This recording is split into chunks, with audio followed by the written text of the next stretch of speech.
Police सोच के साथ तैयारी करना चाहेंगे? मेरा एक प्रश्न है, मैं कक्षा 8वीं में था, 8th में था। मेरी केमिस्ट्री के टीचर ने, ध्यान दीजिएगा, अब चैट बंद कर दीजिए, मैं पढ़ ही नहीं पा रहा हूँ, मैं आप सबका चैट पढ़ ही नहीं पा रहा हूँ, तो ध्यान दीजिएगा सभी लोग, मैं आपका चैट पढ़ नहीं पा रहा हूँ क्योंकि बहुत तेजी से भाग रहा है। मुझे कक्षा 8वीं में मेरी केमिस्ट्री के टीचर ने, ध्यान दीजिएगा, केमिस्ट्री के टीचर ने पढ़ाया कि जो परमाणु होता है, एटम, एटम के केंद्र में न्यूक्लियस होता है। न्यूक्लियस में प्रोटॉन भी होते हैं, न्यूट्रॉन भी होते हैं और इसके बाहर ऑर्बिट होता है। ऑर्बिट जो है, इसमें इलेक्ट्रॉन रहते हैं।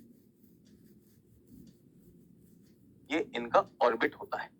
ऐसा पढ़ा कहीं? स्कूल में पढ़ा या नहीं पढ़ा? पढ़ा ना? मुझे पता है सभी लोगों ने पढ़ा है कि न्यूक्लियस होता है, न्यूक्लियस में प्रोटॉन होता है, इलेक्ट्रॉन होता है। और मुझे बताया कि ये जो कक्षाएं हैं, ऑर्बिट जो हुआ, ऑर्बिट, इसमें 2n² से भरा जाता है। ये फॉर्मूला बताया मुझे, फॉर्मूला बताया।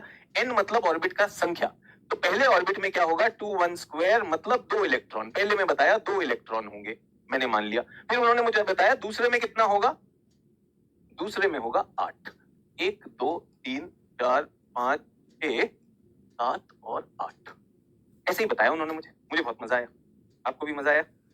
ये सब जानते हैं कि नहीं जानते? सभी लोग जानते होंगे, मेरे ख्याल से तो सभी छात्र जानते हैं ऐसा कुछ केमिस्ट्री में पढ़ाया गया था। पढ़ाया गया था कि नहीं पढ़ाया गया था? यस। आपको भी पता है कि इलेक्ट्रॉन ऐसे ही डाले जाते हैं? चलिए, बहुत अच्छी बात है। अब मैं बीएससी करने पहुंच गया दिल्ली यूनिवर्सिटी।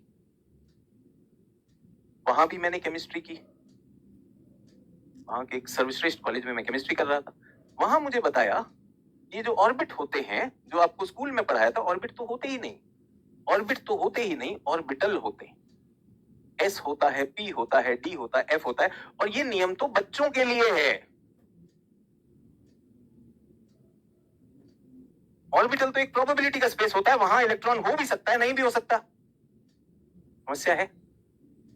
जल्दी बताइए, मेरी 8वीं क्लास का शिक्षक टीचर 1 सही था या टीचर 2 सही था? मुझे प्यार अपने टीचर 1 से बहुत ज्यादा है।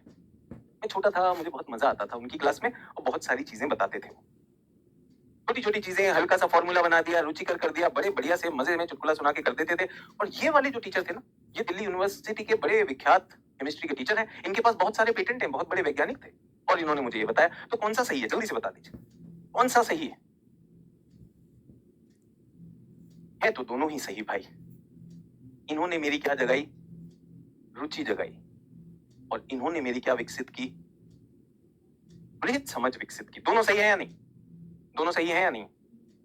मेरा आप सबसे एक प्रश्न है, अगर मैं आपको बेसिक पढ़ा दूं, सिर्फ बेसिक पढ़ा दूं, एसएससी में काम आ जाएगा, आरआरबी में काम आ जाएगा, बैंक क्लर्क में आएगा, पीओ में आएगा, बेसिक पढ़ा देता हूं।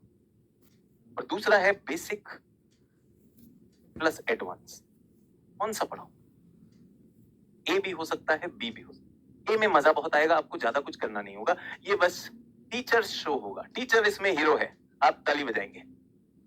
इसमें टीचर स्टूडेंट पार्टनरशिप है, टीचर स्टूडेंट पार्टनर होंगे इसमें अपनी सक्सेस की जर्नी में। तो जल्दी से बता दीजिए, ए कराऊं या बी कराऊं? आप किसके लिए तैयार आए हैं? आप क्या सोच के आए हैं? मैंने कहा आज मेरा परिचय है, आज गलती नहीं करेंगे। आप लोग सुन के थोड़ा सा डर भी गए होंगे, सचिन सर ने 16 साल से ज्योग्राफी करा रहे, एमए भी कर रहे थे ज्योग्राफी में, मुझे तो कुछ आता ही नहीं। मैं पढ़ाऊंगा आपको बेसिक से।